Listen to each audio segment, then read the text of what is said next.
for their legal shield business. Most people tell me after they've been here for a little while that they want to be making six figures and beyond. If that's what you say you want, and you're not doing whatever you have to do to get to breakthrough on January 1st, then there is a disconnect.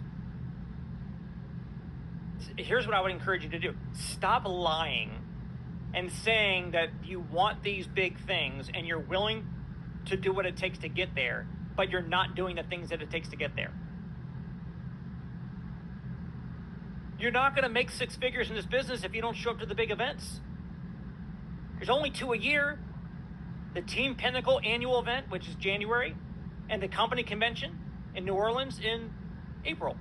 There's 2 big events a year. It's not every other week.